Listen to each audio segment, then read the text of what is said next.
Assalamualaikum warahmatullahi wabarakatuh. Perkenalkan, nama saya Astuti Kusmiati dengan NIM 1914332 semester 5 kelas A. Di sini saya akan menjawab tugas kuis. Langsung saja jelaskan peran OJK dalam asuransi kendaraan bermotor.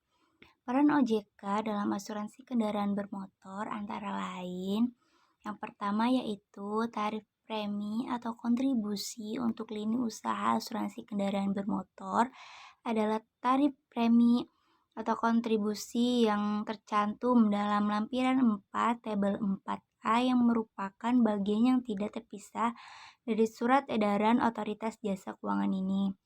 Yang kedua adalah tarif premi atau kontribusi sebagai yang tercantum dalam lampiran 4 tabel 4A yang merupakan bagian yang tidak terpisah dari surat edaran jasa otoritas keuangan ini yang antara lain merupakan tarif premi atau kontribusi untuk periode tertanggung selama 12 bulan dan premi atau kontribusi untuk kendaraan bermotor dengan usia sampai dengan 5 tahun. Yang ketiga atau yang terakhir yaitu perusahaan yang memasarkan asuransi kendaraan bermotor dengan periode tertanggung 12 bulan dalam menerapkan tarif premi atau kontribusi sebagai yang tercantum dalam lampiran 4 tabel 4A yang merupakan bagian yang tidak terpisah dari surat edaran otoritas jasa keuangan. Dan yang kedua adalah lebih dari 12 bulan yang menerapkan tarif premi atau kontribusi untuk jangka panjang sebagai yang tercantum dalam lampiran 4 tabel 4A yang merupakan bagian yang tidak terpisahkan dari surat edaran otoritas jasa keuangan. Ini setiap tahunnya dengan mempertimbangkan penyesuaian keuangan tertanggung. Dan soal yang selanjutnya adalah sebutkan bidang kerja seorang aktuaris dan jelaskan hambatan yang sering dihadapi seorang calon aktuaris dan cara menanggulanginya.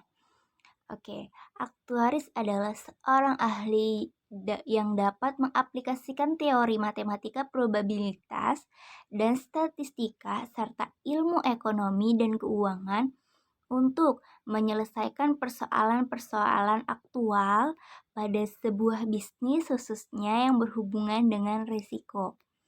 Dan hambatan yang dihadapi seorang aktuaris dan cara menanggulanginya ialah untuk menjamin kapasitas aktuaris yang bersesuaian dengan kebutuhan saat ini dan juga di masa depan yang peran lembaga profesional aktuaris melalui proses standarisasi pendidikan aktuaris sangatlah diperlukan. Oleh karena itu, perubahan kurikulum untuk mempersiapkan calon-calon aktuaris sangatlah diperlukan. Di dalam kurikulum IFWA 2019, kualifikasi aktuaris memiliki 3 fundamental komponen yang tidak dapat digantikan, yaitu ujian, profesionalisme, dan pengalaman yang dibangun dari dunia kerja. Adapun dalam subjek kurikulum IFOA terdapat beberapa poin di antaranya core principle, core particle, specialist principle, specialist advance, dan personal and professional development. Bila kita perhatikan lebih dalam pada core partisis terdapat 3 area, yaitu actuarial partisi, modeling, praktis, dan komunikasi partisipal. Dalam hal ini, seorang aktuaris tidak hanya mampu secara teori, tetapi juga mampu menerapkan teori-teori yang telah dipelajari, yang diverifikasikan dalam soal-soal yang dihadapi di dunia nyata. Cukup sekian dari saya, kurang lebihnya mohon maaf. Wassalamualaikum warahmatullahi wabarakatuh.